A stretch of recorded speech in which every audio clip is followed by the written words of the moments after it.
Mis queridos amigos, sean todos ustedes bienvenidos. Aquí un nuevo programa en Contracultura, un podcast de Contracultura. Ya hace algún tiempo yo les anuncié que íbamos a empezar a traer algunos invitados también al podcast para que puedan conocer perspectivas distintas de otras personas y para poder darle un poco más de dinamismo. Hoy día estoy con un amigo que conversamos regularmente, hace tiempo lo tenía invitado al programa. Es una persona muy preparada en diferentes temas y hace bastante tiempo ya venimos haciendo algunos análisis de algunas cosas y conversamos y decíamos, bueno, ¿por qué no llevarle todo esto a la audiencia también?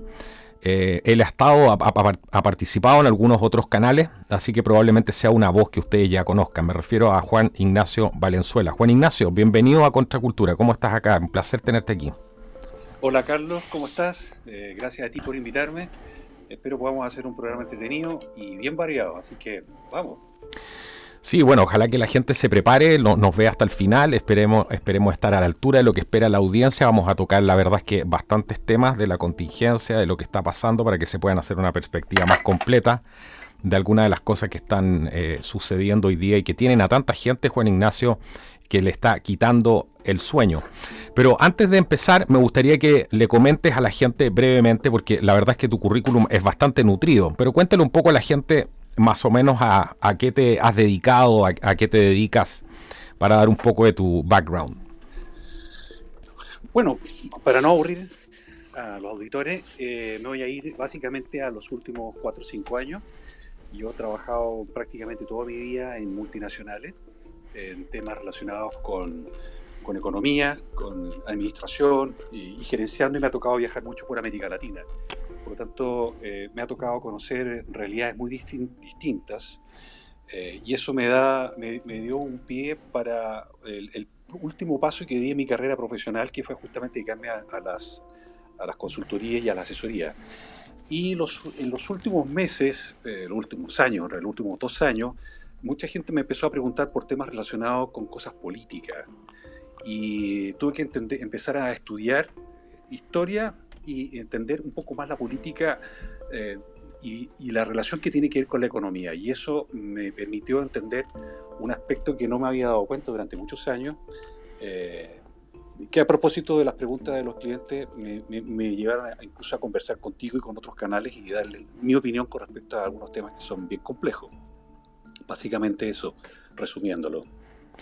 Como cuando tú hablas de la visión que tienes tú económica, mucha gente inmediatamente se va a preguntar, porque creo que tenemos que partir por ahí y preguntarte un poco cómo ves a grosso modo el desafío económico que tenemos por delante, la situación económica.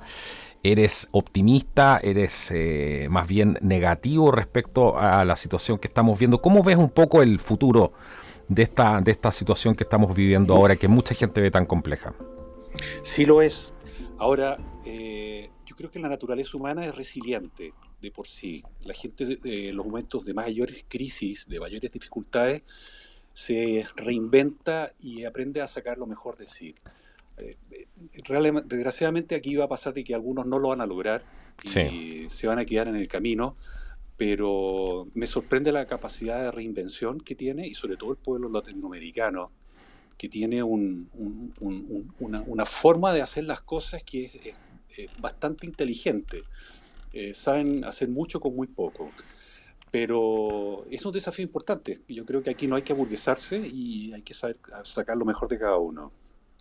Sí, ese es un punto bien importante porque ha habido muchas maneras de plantear lo que estamos viviendo ahora. Por un lado tenemos y sabemos el plan que tienen los globalistas, que se ha hablado muchísimo en este canal, pero también podríamos plantear algo como esto, también algo un poco diferente, olvidándonos un poco de estos planes de las élites y concentrándonos más quizás en la responsabilidad que tenemos cada uno de nosotros. ¿No crees tú que estos saltos que da la civilización de vez en cuando, como por ejemplo el que estamos viendo ahora, esta revolución tecnológica, de alguna manera deja atrás a mucha gente a la vez, y hay gente que va quedando atrás y que no está de alguna manera capacitada para insertarse al mundo que viene, y sabemos que esa gente evidentemente también es aprovechada por estos poderes para reclamar esta desigualdad a lo mejor o cualquier otra cosa. Pero ¿crees tú que puede estar pasando algo como eso? de que mucha gente esté quedando atrás de este proceso que se está viviendo? Sí, efectivamente, lo que pasa es que, a ver, siempre la humanidad ha pasado por procesos de crisis. Cuando se produjo la crisis del paso de la agricultura a la revolución industrial, hubo mucha gente que quedó sin trabajo, pero también hubo personas que aprendieron a reinventarse. Aquí la clave es ver las oportunidades. Yo me he fijado, por ejemplo, que a propósito de esto del virus y el confinamiento, Ujú. han florecido una serie de pequeñas industrias, pequeños comercios. Voy a dejar de lado un poco la parte de las grandes multinacionales y las conspiraciones de las grandes corporaciones, Sí, pero, por ejemplo, hoy día nos hemos llenado de gente que reparte comida, nos hemos llenado de pequeños servicios que se están haciendo a propósito de que las personas no pueden salir de sus casas. Esos servicios van a tender a complejizarse y hacerse más sofisticados. Están en una etapa muy primaria en este momento, pero eso va a ayudar a que se desarrollen otras industrias. Por ejemplo, hay un tipo de negocios que yo veo que van a sufrir mucho, que tiene que ver con todo el mundo de los restaurantes. Me parece que en todo el mundo, no, sí, no hay ningún país que no vaya a sufrir esto del distanciamiento social. Y esos restaurantes, muchos van a morir, pero van a haber otros que van a ver una oportunidad detrás de esto y van a ser restaurantes que van a cerrar sus puertas para atención de públicos, pero van a desarrollar todo un proceso de crear distintos tipos de comida en las mismas cocinas y generar deliveries para atender a las personas que van a comer en sus casas. Por ejemplo, el negocio de los hoteles. Hay muchos hoteles que en este momento están totalmente mal por el hecho de que no hay turistas. Y hay hoteles que en este momento están cambiando su estructura y su lógica de negocio hacia hacer, por ejemplo, lugares donde las personas que están en confinamiento puedan irse a trabajar a esos lugares. Entonces, está un señor que tiene a su mamá enferma, por ejemplo, y no puede estar con ella en la casa porque la puede contagiar. Bueno, los hoteles se han reconvertido para dar ese tipo de servicio. Entonces, muchas cosas van a cambiar dentro de los próximos meses y eso va a hacer que las cosas cambien. El mismo negocio de los aviones. El negocio de los aviones, la gente va a viajar menos. Entonces, ¿qué va a pasar con los aviones? Bueno, el negocio de los aviones va a tener que cambiar y dedicarse mucho más al negocio de la carga y por ahí también van a tener que subsistir en base a eso. Tal vez van a tener mejores márgenes, pero van a tener que usar menos aviones, de tal forma de que el negocio pueda subsistir y una vez que esto se normalice, volvamos a la, entre comillas, normalidad que tuvimos antes.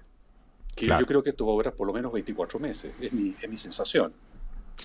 Sí, bueno, el panorama es bastante incierto con respecto a eso porque tú sabes que aquí esto es igual que una sopa donde hay metidas muchísimas cosas y dentro de ellas tenemos el tema de estas medidas también algo draconianas que se están tomando y que se contradicen con muchas de las opiniones de doctores, de expertos en el área, que no son principalmente gente de las grandes corporaciones farmacéuticas o no pertenecen a la OMS y hablan de que evidentemente esto no debería ser para tanto, si bien el virus es real, pero el problema que hay es que, y que lo ven ellos así al menos, es que las medidas que se están tomando están apuntando hacia otro lado, acabar con la economía. Hemos visto lo que ha pasado en Estados Unidos, por ejemplo, el mayor logro de Trump sin duda, entre muchos otros, era el tema de la economía y hemos visto cómo hoy día está pasándolo mal por ese tema. ¿No crees tú que esto también nos va a afectar de una manera mucho mayor en el hecho de poder volver a retomar una normalidad que la gente a veces cada vez tiene menos confianza en que se pueda retomar esa normalidad? Mira, ayer apareció un artículo, antes de ayer apareció un artículo en el Fortune y se le pidió a las 500 mayores empresas de Estados Unidos, las principales empresas norteamericanas, que opinaran sobre varias preguntas. Específicamente me quiero referir a una de ellas, donde se les preguntó lo siguiente: ¿en qué momento los empleados de su organización van a poder volver a trabajar a su organización? El 100% de ellos. ¿Cuándo va a poder restaurar el trabajo de todos ellos? Uh-huh. Prácticamente un 25% de las empresas dijeron nunca. Eso es dramático. Claro. Eso significa en la práctica que van a haber empresas grandes, pequeñas y medianas que nunca van a restaurar el 100% de sus empleos. Algunas ya quebraron, otras aprendieron a trabajar con menos gente, otras empezaron a trabajar con personal a distancia. Entonces, claramente, este cisma que se está produciendo, independiente de que el virus fue creado o no fue creado, que fue en China o fue en Canadá o no tengo idea de dónde, Ujú. ha generado una presión económica planetaria que ha hecho que estemos sufriendo todos. Así que aquí no hay nadie que diga, a mí no me pasa nada. Claro. Pero entonces, nuevamente, la capacidad que tenemos los latinos de reinventarnos puede ser un factor determinante y una tremenda oportunidad para nosotros como latinoamericanos, saber abordar, saber ver oportunidades y echarle para adelante. Claro. Sin ninguna duda. Ahora, el gran temor, y lo que me pasa a mí personalmente con lo que dices tú, que estoy de acuerdo, pero el gran problema es que mucha gente siente que de la manera en que se está abordando este virus, que no se está abordando con tratamientos ni nada por el estilo, sino que más bien se está todo llevando hacia el control totalitario, hacia la pérdida de las libertades y también la pérdida de las libertades por sobre nuestro propio cuerpo. Y creo que esa es la pregunta que muchos se hacen. ¿Cómo vamos a poder volver a reinventarnos si también para emprender, y qué mejor ejemplo que Estados Unidos en ese caso, es necesaria la libertad? La libertad es un componente, la propiedad privada, la libertad, todo ese tipo de cosas que hoy día están bajo amenaza, porque eso es una realidad, son algo fundamental justamente para poder emprender también, para hacer algo productivo. ¿Cómo ves tú? ¿Qué te pasa con esas medidas que se están tomando? Como por ejemplo, vimos hoy día en el caso de Chile, lo mismo que pasaba en Estados Unidos, que ya están empezando a hablar de que van a usar el sistema de rastreo satelital de los teléfonos para empezar a traquear a las personas. El problema es que nosotros sabemos que esas libertades después ya no se devuelven. Y ese creo que es el gran problema. Yo sé que la pregunta que te estoy haciendo es súper difícil, pero ¿cuál es tu percepción al respecto de esto? A ver, yo me voy a reír un poquito recordando una propagandita que aparece cuando uno entra a ver programas en YouTube. Aparece una chica muy buena moza diciendo que tiene un software en su celular y que con ese software puede saber dónde está su enamorado. Lo que te quiero decir con eso es que hace muchísimo rato, que existe control. Miramos con espanto cómo en China hacen un control de su población, pero resulta que si nosotros subimos un video a YouTube que cualquiera puede hacerlo sobre remedios naturales, YouTube te bloquea. Sí, señor. Entonces, todos los que de alguna forma hablábamos y tenemos alguna opinión en estos tipos de programas, tenemos que cuidar mucho nuestro vocabulario, porque el software que usa Google para determinar cuáles son las palabras, cuáles son los temas, cuáles son las fotos, cuáles son las imágenes que nosotros podemos subir, están tremendamente restringidas.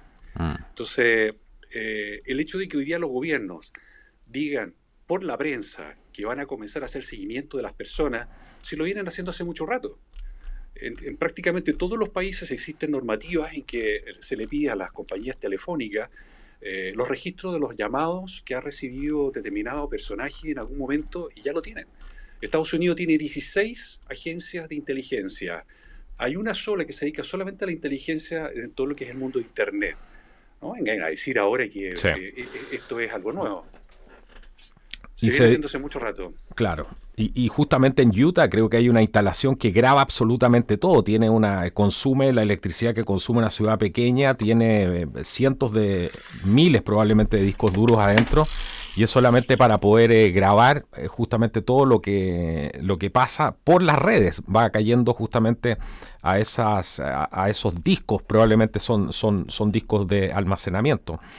La diferencia es que ahora están ocupando este tema justamente para acabar con las libertades de las personas, y lo están admitiendo abiertamente. Porque antes justamente lo relacionaban probablemente al terrorismo, a cualquier otro tipo de amenaza. Pero ahora abiertamente están diciendo, vamos a tener que, para reactivar la economía, para reactivar la manera en que funciona el sistema, como por ejemplo el caso de las aerolíneas, que ya estaban hablando que iban a exigir esta especie de pasaporte digital para poder abordar un avión. Entonces, pretenden que la vida cambie por completo. Sí, lo- yo creo que no nos hemos dado ni cuenta cómo se nos han ido cerrando las puertas de la libertad en los últimos años. Eh, y eso es una constante. Los chinos, me pareció muy interesante un artículo que apareció esta semana en un reportaje justamente en Estados Unidos, en que los chinos que tienen este sistema de control que es bárbaro, ¿no? Que es el sistema de crédito, Sí, donde en China hay aproximadamente 1.300 millones de habitantes y hay 600 millones de cámaras que están permanentemente fiscalizando lo que hacen las personas. Incluso si te pasas, si no cruzas la calle donde corresponde, te multan, ¿no? Te quitan un crédito en tu tarjeta personal. Pero resulta que lo que me llamó la atención, que probablemente esto tú lo has dicho en tu programa en algún momento, es que China ha vendido este software a 36 países del mundo.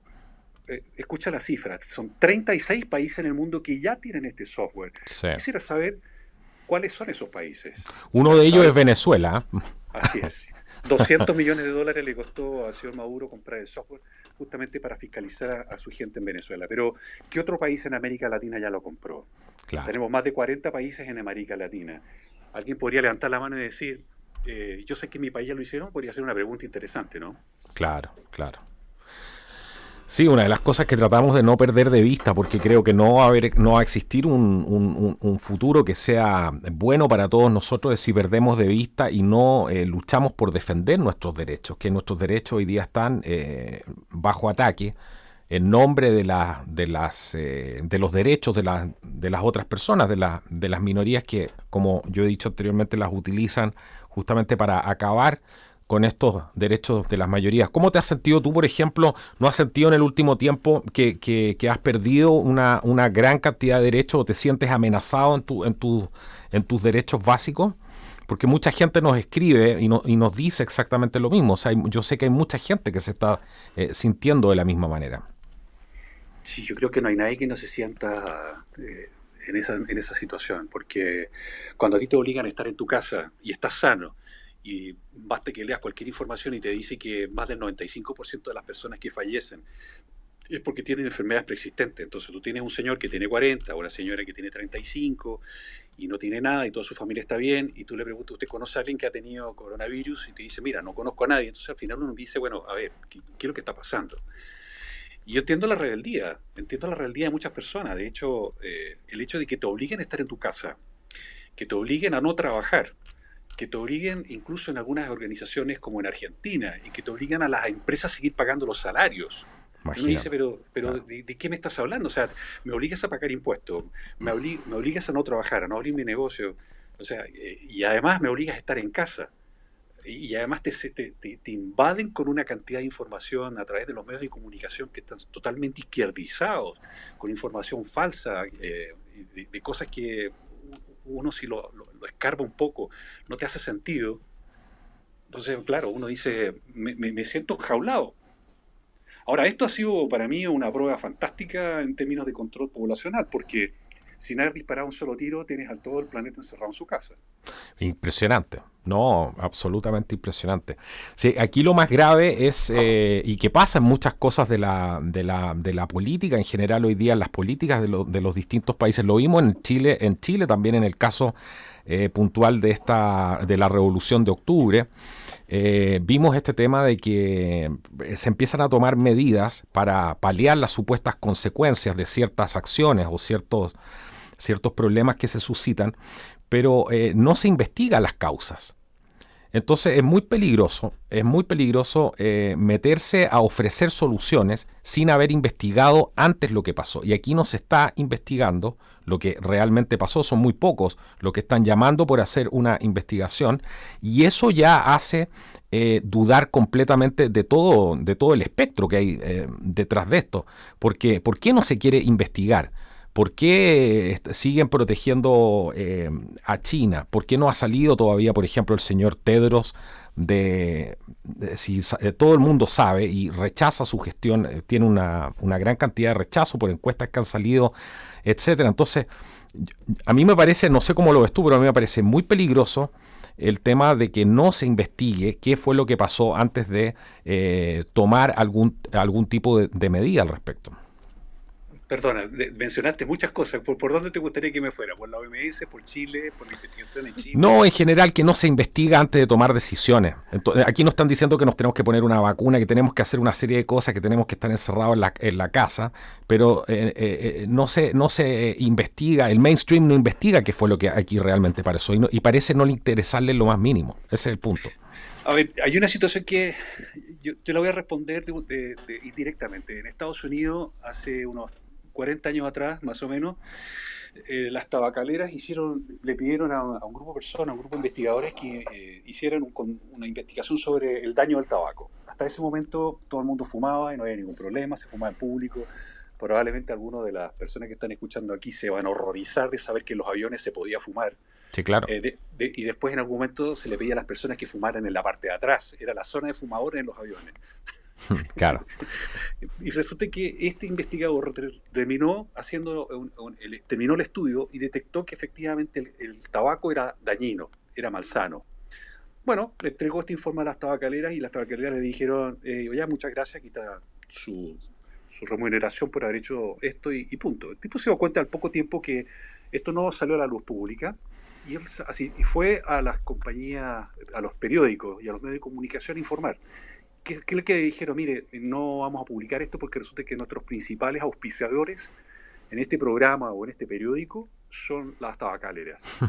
Claro. Entonces, el poder económico que hay detrás de todo esto es muy grande. Entonces, hoy día, así como existe una censura a los medios libres, que son las personas que hacen este tipo de programas como tú, Carlos, que te saco el sombrero de tu valentía, bueno, hay periodistas que les pasa lo mismo, terminan perdiendo su trabajo.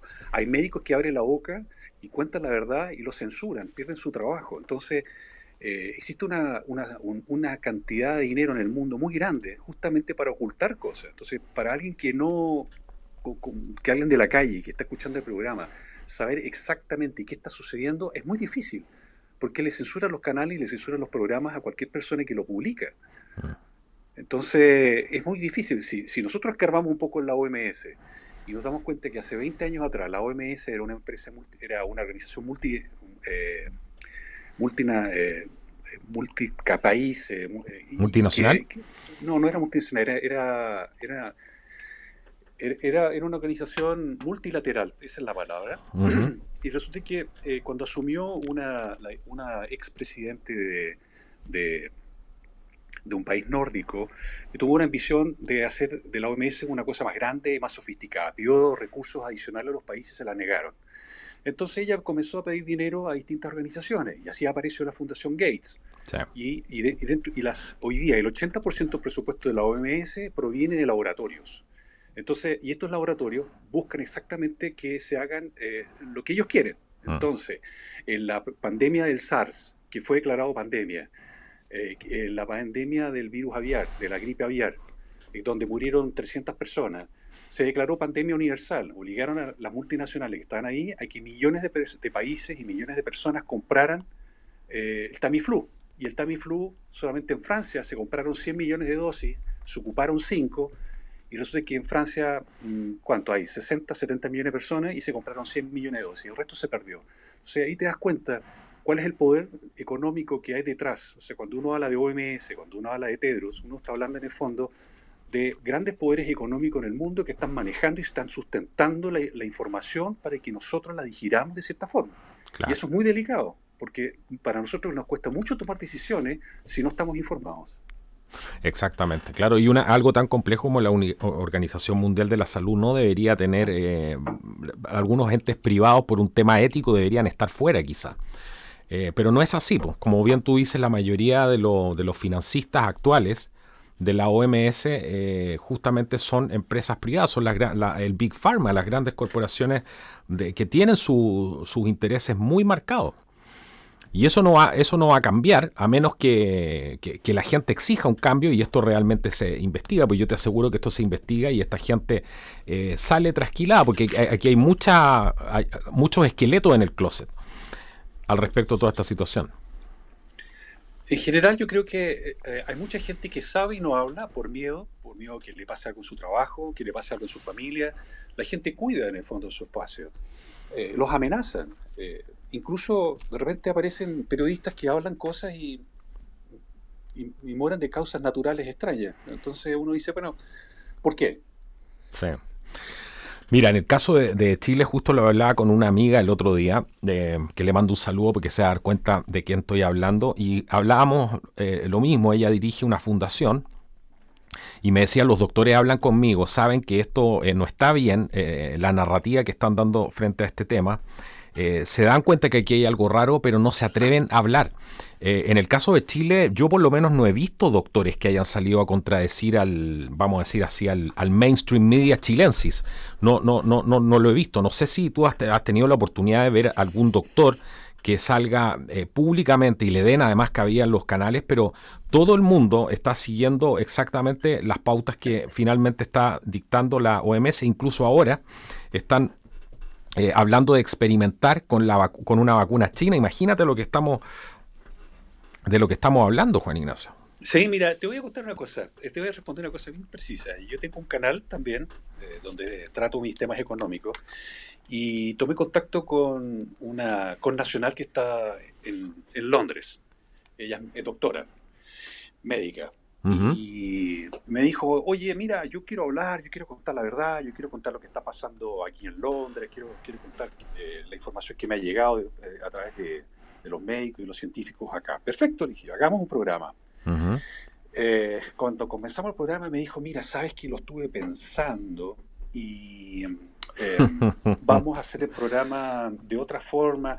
Yo no voy a hablar muchas cosas de esto. Y la verdad es que el programa fue bastante aburrido.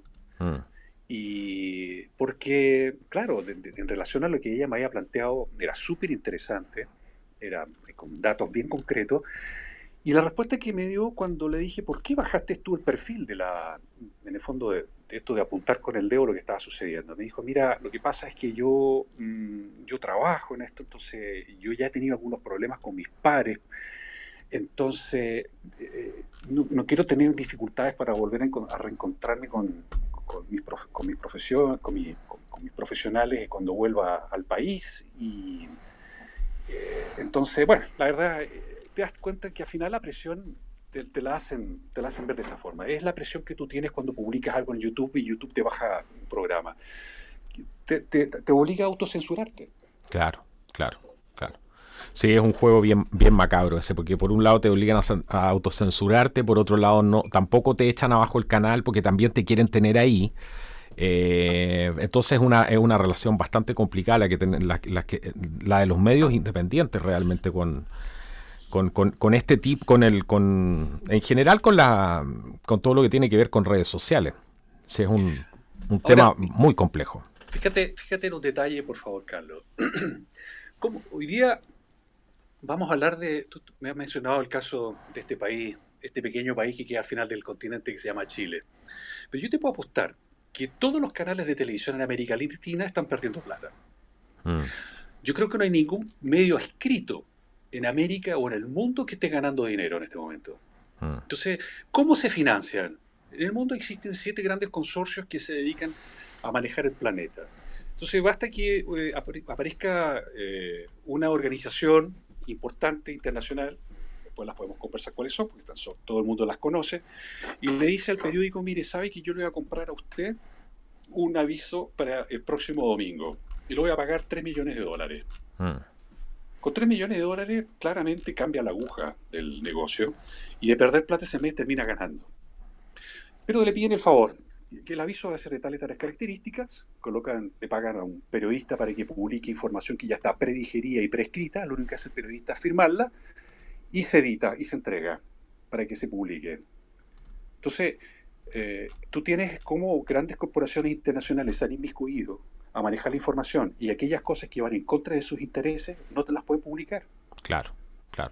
Y se nota en la narrativa, porque por eso mismo la gente se queja porque dice todos repiten lo mismo. Y es verdad, tú ves desde los canales alemanes, pasando por la BBC y después te das una vuelta por España y sigues hacia el cono sur el fondo de América Latina y después te vas hasta CNN en Estados Unidos y Canadá incluso, todos transmiten lo mismo, es la misma historia. Entonces eso es una señal evidente de que los consorcios están siendo manejados. El problema es que todavía hay mucha gente que cree en esto y cree que eso es verdad.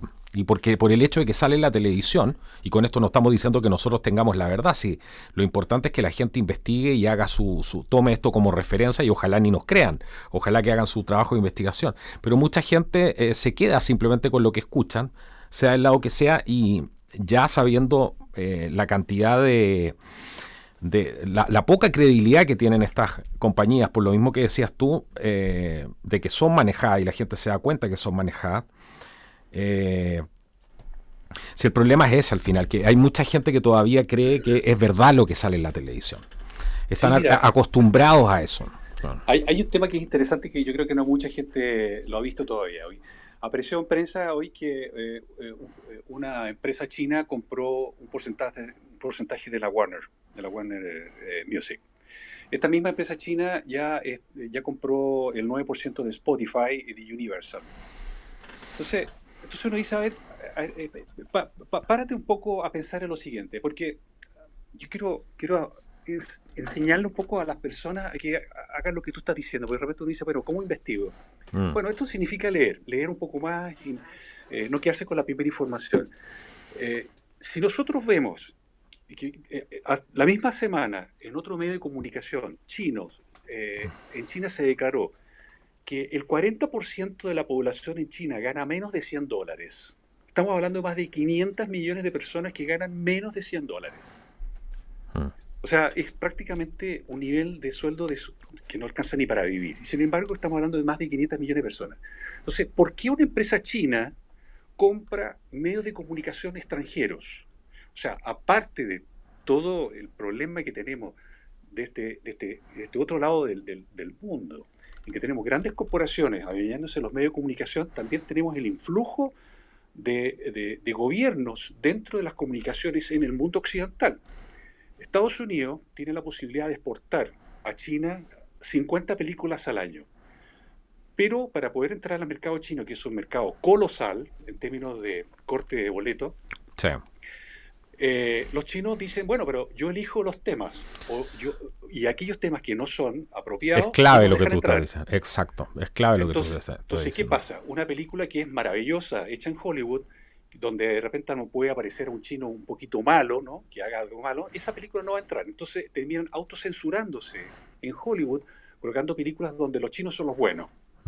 Para poder entrar al mercado chino y ganar plata. Sí. Y lo divertido es que Hollywood también está medio en manos de los chinos también.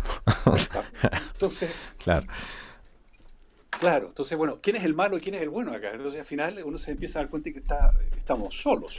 Sí, es que eso que tú dices es súper importante, yo lo he mencionado en varios programas acá, es el tema de la subversión ideológica, de que quien exporta la subversión, él la exporta y no tiene problema, pero él no deja que entre que entre subversión a su propio país o algo que haga pensar o que haga que la gente pueda tomar conciencia más allá de cómo funcionan las cosas en otra parte del mundo. Es lo mismo que pasaba en Cuba, que me decía un amigo cubano, me decía, nosotros no nos dejaban usar ropa en Cuba que tuviera alguna referencia a Estados Unidos en cierto tiempo. Entonces ahí tú te das cuenta cómo es el manejo y mucha gente no se da cuenta que nosotros ya estamos en guerra. Lo que pasa es que no hemos llegado al estado probablemente de ver los bombardeos, de los aviones. Las guerras hoy día son muy distintas a como eran antes, pero es parte de la guerra de la información, todo eso que estamos viviendo.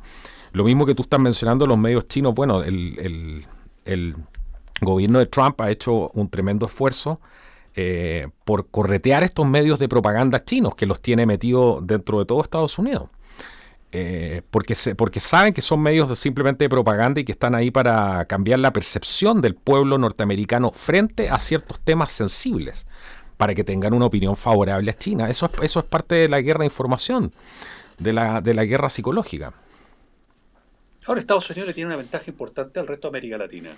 Creo que Estados Unidos tiene un grupo de patriotas y tiene gente que se atreve, hay muchos canales, la gente ha perdido el apego a los programas abiertos y es mucho más selectiva. Es fascinante en ese sentido la capacidad que tiene el norteamericano de poder ver esas cosas. Sin embargo, en América Latina seguimos siendo muy confiados, muy inocentes. En ese sentido somos del tercer mundo y todavía no hemos aprendido a ser más selectivos. Somos un continente un poquito flojo en términos de buscar la información, de no quedarnos con lo primero. Somos confiados todavía y creemos aún en Papá Noel. Entonces, pero las cosas no son tan así. Hay que escarbar un poquito más, hay que leer, hay que estudiar y ser capaz de abrir los ojos, porque si nosotros tenemos una mirada un poquito más abierta, miramos el bosque y no los árboles, podemos entender que lo que está pasando en Chile también repercute en Estados Unidos y viceversa.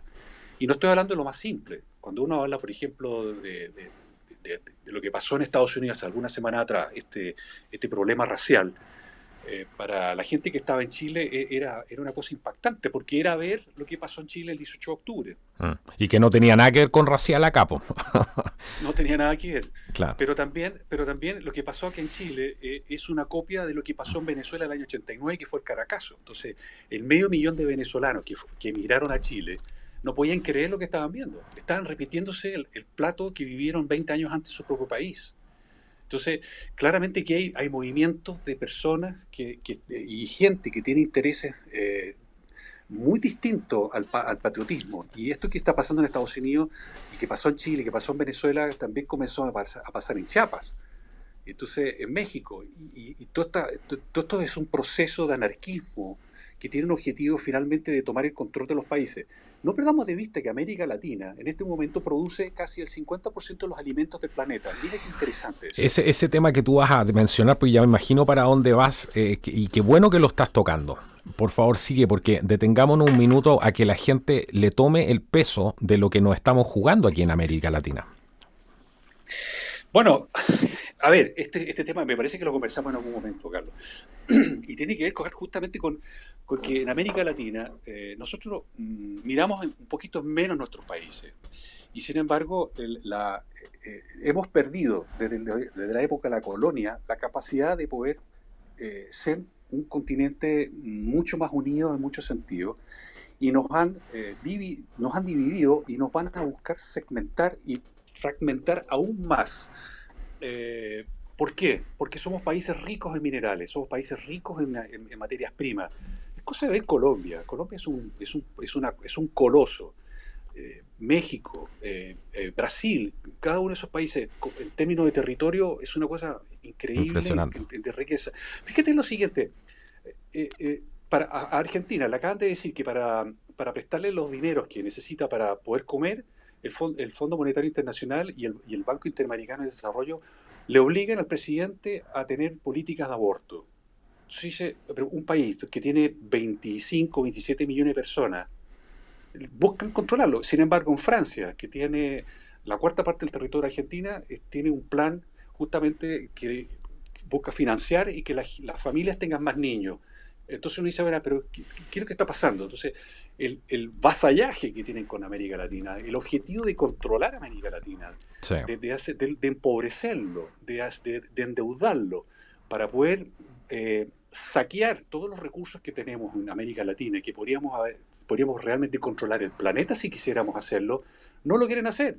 Entonces, buscan generar divisiones entre los países, buscan generar divisiones dentro de los países, con un objetivo que es justamente destruir la autonomía que tenemos como país. Entonces, y es muy triste porque Venezuela, que tiene las mayores reservas de petróleo del planeta, está importando petróleo de Irán. Y es un absurdo. Y justamente la lógica que tienen las grandes corporaciones internacionales es controlar a los países. Sí, y la izquierda, que tiene todo este discurso tan bolivariano de repente en América Latina, es un chiste, porque en ese sentido tampoco ayudan a que realmente seamos autónomos. Porque ese es otro tipo de imperialismo nomás. Cambia el patrón, por así decirlo, nada más que eso. pero están entregando a América Latina a la influencia de China, etcétera. Bueno, de Rusia, de Irán, de Venezuela, Turquía, todo lo que... Venezuela no, pero Turquía, me refiero a los países que están al otro lado, que no están en el continente. Y antes ha sido Estados Unidos cuando ha tenido gobiernos del Deep State, etcétera. Entonces creo que la gente en América Latina, por eso creo que es tan importante lo que estás mencionando tú, porque no se dan cuenta del potencial y la riqueza que tenemos. Y esa riqueza se la quieren muchos países, la quieren dominar muchos países, y para eso efectivamente hacen estos programas de control de población, hacen estos programas de, como bien dices tú, este tipo de cosas como yo te doy esto, pero tú me das esto a cambio. Y eso lo hemos visto desde siempre. Y no solamente es que nos hayan tratado de dividir, sino que también nosotros nos hemos dejado dividir, pues hemos caído en ese engaño. Sí, yo haría una separación acá. Para mí la izquierda son los tontos útiles, ¿ya? Porque las grandes corporaciones internacionales les da lo mismo poner a un monigote de izquierda o derecha. Exacto, claro. Porque ellos lo que van a buscar es que ese presidente o ese pseudo mandatario les entregue lo que ellos quieren, los recursos naturales a una población en calidad de esclavos, porque los sueldos con esto, por ejemplo, del COVID van a bajar dramáticamente. Entonces la gente por un plato de arroz va a ser capaz de hacer un trabajo que antes no lo habría hecho. Entonces hay que tener cuidado con eso. Para mí de izquierda son los tontos útiles, efectivamente son los que reciben los mayores financiamientos para desequilibrar los países, pero en el largo plazo ellos van a ser descartables. Sí, totalmente. El objetivo no es que ellos controlen, van a ser otros los que van a venir a controlar. Exacto. América Latina, la mala noticia con todo esto del COVID es que América Latina se va a remate de aquí a poco tiempo, porque todos los países van a necesitar recursos. Ese es un punto clave, sí, ese es un punto clave, el endeudamiento que estamos viendo, claro. Tú puedes controlar un país por las armas o por la deuda, Uh-huh. y es mucho más barato endeudar a un país que meterle un soldado o tanques. Tú decías hace poco, las guerras cambiaron, ahora las guerras son otras. Y las guerras hoy día son las guerras por recursos. Sí. Y el Deep State norteamericano ha hecho un trabajo formidable. En su momento mandó a matar a varios mandatarios de América Latina justamente para poder controlarlo. Exacto, claro. Y los planes de control de la población que también habían, claro, mediante las guerras civiles y todo eso que vimos en Nicaragua y en tantas partes más. Exactamente. Bueno, la gente ahí, los auditores pueden ver el NSSM 200 de Henry Kissinger del año 1974, que se desclasificó 20 años después, que justamente lo que querían era controlar la población, y los targets eran México y Brasil y Colombia, que eran los países que eventualmente podrían ensuciar a la raza norteamericana si se les colaba por el patio de atrás. Claro. Prácticamente la solución de ello era que nos termináramos matando entre nosotros, simplemente. Claro. Hay una película muy buena ahí, Carlos, que no sé si tú la viste, una película boliviana que se llama el Cóndor, o algo así, el Cóndor de los Andes, me parece. ¿Ya? Y justamente relata Sangre de Cóndores. Es una película boliviana que justamente relata que un grupo de médicos y enfermeras norteamericanos llegaron a un poblado en Estados Unidos, por ahí por la década del 70, y en este poblado de indios bolivianos se percataron de que cada vez que las mujeres pasaban por controles médicos y ginecológicos, ellas nunca más podían parir. Claro. La película relata cómo mataron a estos señores, estos bolivianos mataron a los médicos y a enfermeras norteamericanas. Entonces, esto ha sido muy grave y lleva muchos años en esto. Sí. Sí, no, es súper complicado. Y ahora estamos viendo, bueno, esta nueva estrategia que también mucha gente desconoce, que es el tema de estas revoluciones de colores, que ahora ha llegado a Estados Unidos después de haber pasado por aquí, por Chile, haber hecho un intento fallido en Colombia. Todo a propósito de estas protestas y disturbios que se dieron a partir del 25 de mayo, con un intento incluso de asalto a la Casa Blanca.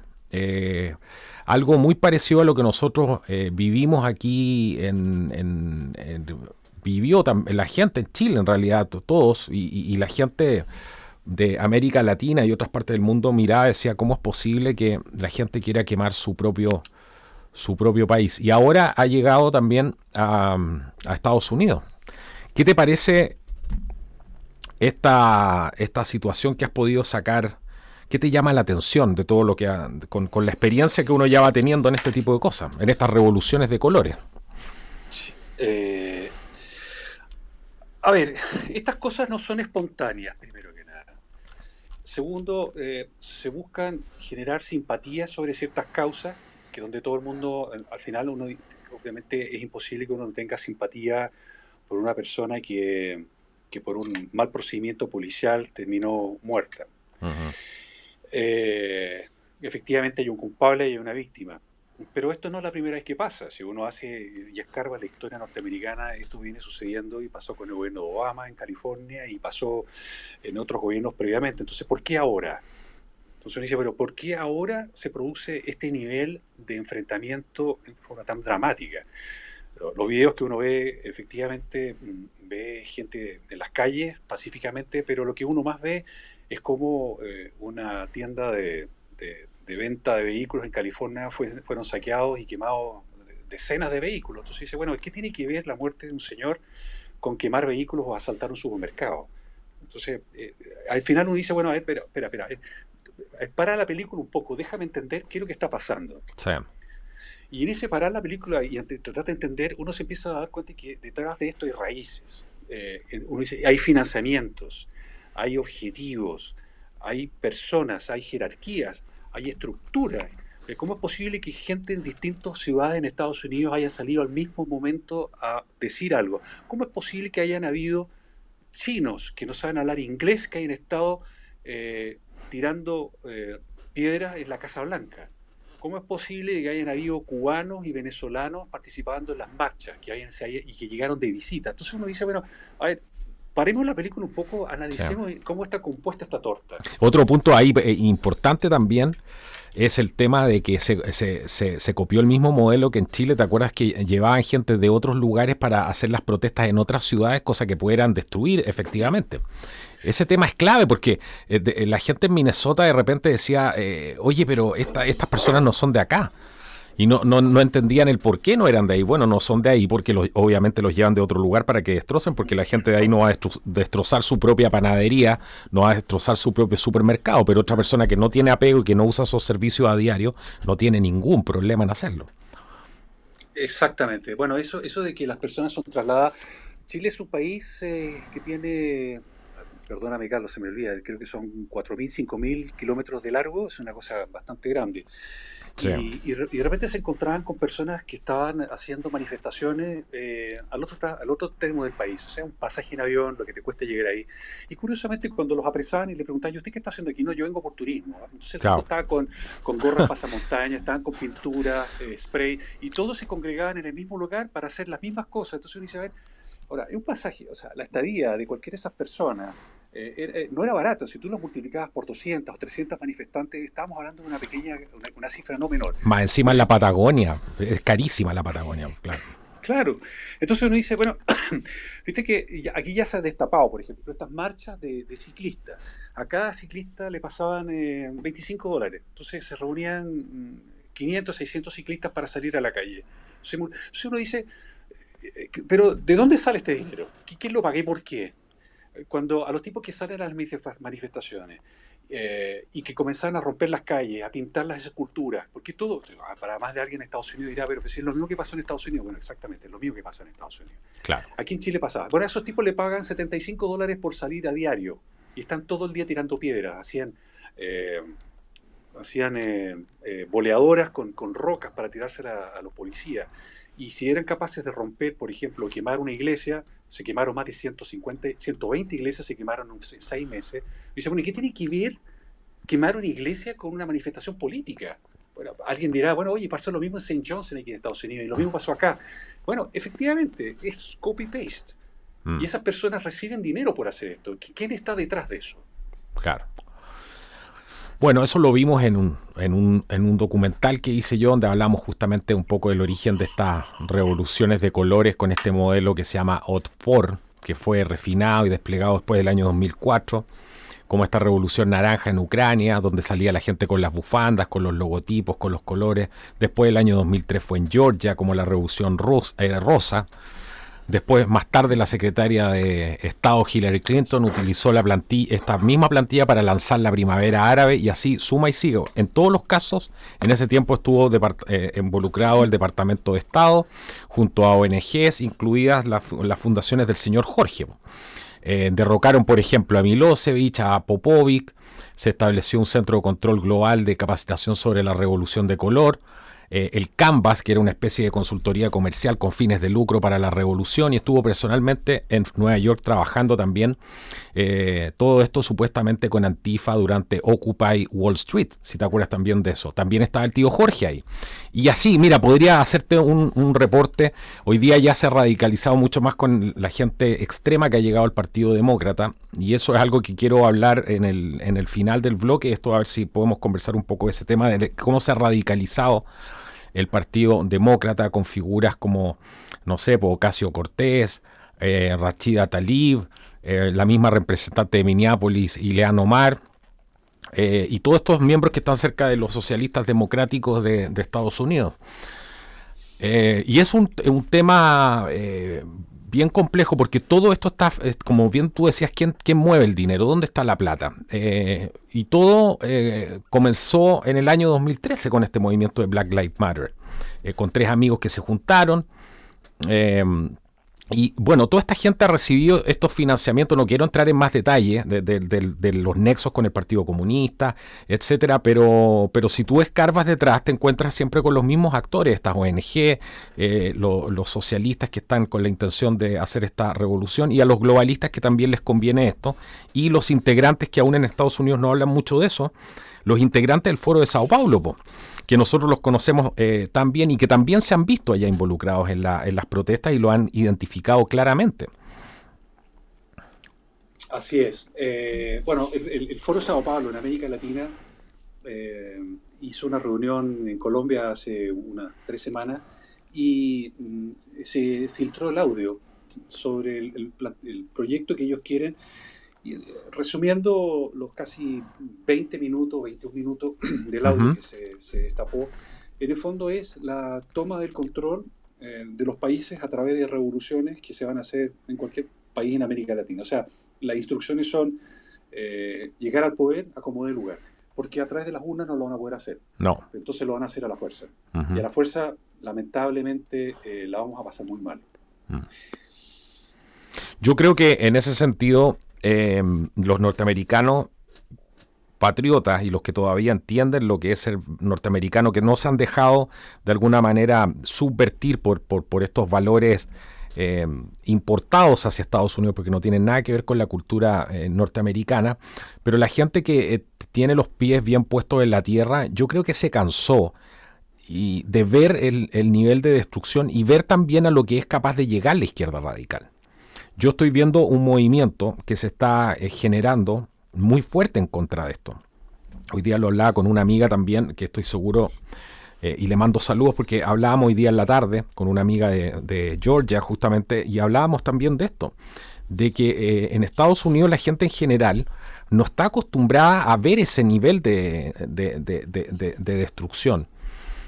Como lo que, por ejemplo, esta misma formación de este pseudo país ahí en Chas, que ahora se llama Chop, ahí en estas 6 cuadras que se tomaron ahí en Seattle, es algo, mucha gente se ha dado cuenta hasta dónde son capaces de llegar. Y yo creo que están poniendo el grito en el cielo. Yo he estado viendo ese fenómeno. No sé cómo lo ves tú. Y creo que de ahí pueden hacer algo, como siempre, porque Estados Unidos, tú sabes que influencia de manera muy rápida a otros países. Yo creo que Estados Unidos tiene una cosa que tiene la posibilidad de portar armas. Eso es clave. Absolutamente clave. Absolutamente clave. O sea, la segunda enmienda es el meollo del asunto. Porque lo que pasa es que si en América Latina alguien te entra en tu casa, bueno, en los países más legistas, países que toleran más la delincuencia, sí, es posible que incluso por defender tu vida te metan a la cárcel. Pero en Estados Unidos eso no es así. Y Estados Unidos en ese sentido es cosa seria, porque y se vienen preparando los patriotas hace muchos años, Sí. pues sabían que esto iba a pasar. En cambio en América Latina nos pilló mal, Con los pantalones abajo, como se dice, sí. nos pilló con los pantalones abajo. Porque esto está más arreglado que mesa de cumpleaños. Sí. Hace mucho, esto está muy, muy arreglado y se ha operado con una inocencia que no tiene nombre, con presidentes de izquierda y con presidentes globalistas como Piñera, donde él ha permitido que ingrese la ONU a administrar el país y no ha sido capaz de tener una posición un poco más dura, más seria y saber enfrentar esto. Desarmaron a los sistemas de inteligencia en Chile. Entonces se dedicaron a investigar qué es lo que hacían los animadores de televisión en sus foros privados y no se dieron cuenta de que aquí en Chile el anarquismo venía operando hace mucho rato. En las manifestaciones han aparecido banderas del Sendero Luminoso. Han aparecido banderas del Ejército Zapatista mexicano. Entonces dice, ay, perdón, ¿qué tiene que ver México? ¿Qué tiene que ver Perú con Chile? Aquí han estado reclutando en las zonas periféricas, las zonas más pobres de Chile, de Santiago en general, han estado reclutando chicos los últimos 15 años. Sí. O sea, esto que pasó ahora no es una casualidad. Piensa tú que este aumento del pasaje del metro de ¿cuánto serán? 10 centavos más o menos lo que era. Creo que eran 30 centavos, una cosa así, sí. Significó la quema de 250 estaciones de metro en 24 horas. Claramente eso es un ataque terrorista. Eso no es una manifestación de jóvenes que están en desacuerdo con la subida del metro. Pero resulta que esto partió un par de semanas antes, donde los chicos se saltaban los torniquetes del metro. Entonces, haciendo caso omiso de esto. Pero cuando uno escarba y revisa la información de los centros de inteligencia, te das cuenta que hacía más de 2 años que habían afiches en las poblaciones, habían afiches en las zonas periféricas donde se estaban haciendo juegos y con premios para quien saltaba el torniquete de mejor forma y más rápido. Imagínate. O sea, había un entrenamiento detrás de esto. Entonces, a mí me llamó la atención, por ejemplo, en estas manifestaciones en Estados Unidos, el que aparece una A envuelta en un círculo. Esos son símbolos anarquistas. O sea, detrás de esto existe una marca, una huella, una firma que está claramente identificable.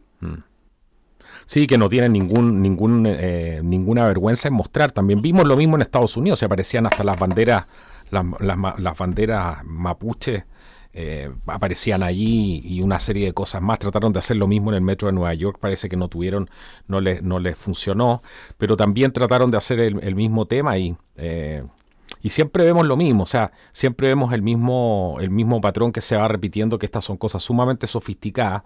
Este es un nuevo tipo de guerra y la gente lamentablemente tiene que ir tomando conciencia porque nuestras libertades están en peligro, nuestro modo de vida está en peligro. Por gente que ya no quiere dialogar, por gente que no quiere participar de una democracia, por gente que no tiene ningún interés y que se han radicalizado. Y ese es el gran peligro que vemos justamente ahora. Juan Ignacio, yo quiero agradecerte por haber participado en el programa, ya estamos más o menos en la hora. Sé que además estás con poca batería ahí, así que vamos a tratar de que no se nos corte en medio del programa. Yo te quiero agradecer por haber sido el primer invitado aquí en el podcast de Contracultura. Así que gracias por haberme dado esa oportunidad y darle esa oportunidad también a los auditores de disfrutar un poco de tu presencia y también de aprender un poco con tus conocimientos. Te dejo la invitación abierta para que participes de nuevo en el programa, porque son muchas las cosas que podríamos conversar, pero el tiempo es limitado. Yo no sé si que le quieres dejar algún mensaje a la gente que nos acompaña el día de hoy aquí, para que nos vayamos despidiendo. Sí, primero que nada, muchas gracias, Carlos. Y efectivamente, 2 mensajes. La primera, no se queden con la primera información, sean capaces de revisar y sean escépticos con respecto a lo que se les entrega. Y segundo, aprendan a leer ciertos mensajes que aparentemente pasan inadvertidos. En Chile y en otros países esto se pudo ver de antes. Habían dibujos en las calles, había toda una fórmula de presentar ciertos mensajes en lo que son las pinturas que se realizan en la vía pública. Esos mensajes son mensajes muy fuertes desde un punto de vista filosófico y político. Aprendan a leerlo. Hay signos que son potentes. Y les voy a dejar una tarea. La E de Biden, esa E que no tiene la barra horizontal, tiene un significado anarquista. Búsquenla. ¿De qué se trata? Después conversamos. Muy buen punto ese. Muy buen punto. Juan Ignacio, yo sé que tú estás con un proyecto, entre todos tus proyectos, estás con un proyecto, un canal nuevo en YouTube que lo acabas de inaugurar esta semana, creo, la semana pasada, entre esta semana y la semana pasada. Así que por favor, dile a la gente dónde te puede encontrar, cómo te puede encontrar, cómo te pueden apoyar, etcétera. Sí, mira, el canal se llama Latin Markets, en mayúscula y todo junto. Y el objetivo de ese canal es justamente tirar un tema duro a la semana, en términos de reportajes relacionados con temas económicos, o temas financieros, o temas de marketing, o nuevos proyectos. Siempre la onda comercial, pero también ser un micrófono a aquellas personas que tengan algo que contar con respecto a un negocio nuevo. La idea es pasarle el micrófono, entrevistarlo, que lo cuente, que lo escuche el resto de América Latina, y en una de esas podemos hacer un negocio entretenido donde él puede vender su proyecto, su idea, y alguien de América Latina puede comprarle sus cosas y ir generando vínculos. Creo que en este periodo donde va a aumentar tanto el desempleo, tenemos que utilizar todos los mecanismos posibles para unir fuerzas y no hundirnos, y usar nuestra inteligencia, invitarlos a eso. Entonces, te encuentran en Latin Markets, ¿cierto? Latin Markets, ese es un canal de YouTube. Perfecto. Ahí hay algo. Perfecto. Así que busquen Latin Markets y así van a empezar a suscribirse al canal que, como les digo, está recién inaugurado. Está inaugurando este canal, Juan Ignacio. Juan Ignacio, muchas gracias por haberme acompañado hoy día en el programa. Gracias a ti, Carlos. No, muchas gracias. Y a los amigos decirles, quédense conectados para otros programas. Si no me han visto muy conectado en el canal, está todo bien. Sigo en mi estudio como siempre. Pero estoy trabajando en lo que les conté hace un tiempo, en la migración estoy haciendo un proyecto ahí que me ha tomado bastante tiempo, que tiene que ver con sacar parte de mis contenidos de YouTube y llevarlos a una nueva plataforma. Así que he estado trabajando en eso. Bueno, esto ha sido otro episodio del podcast de Contracultura. Compartan esta información, ayúdanos a que este mensaje, esta información alternativa llegue a más personas. Y si te gustó este video, bueno, regálanos tu like. Nos vemos en otro episodio del podcast de Contracultura. Hasta la próxima.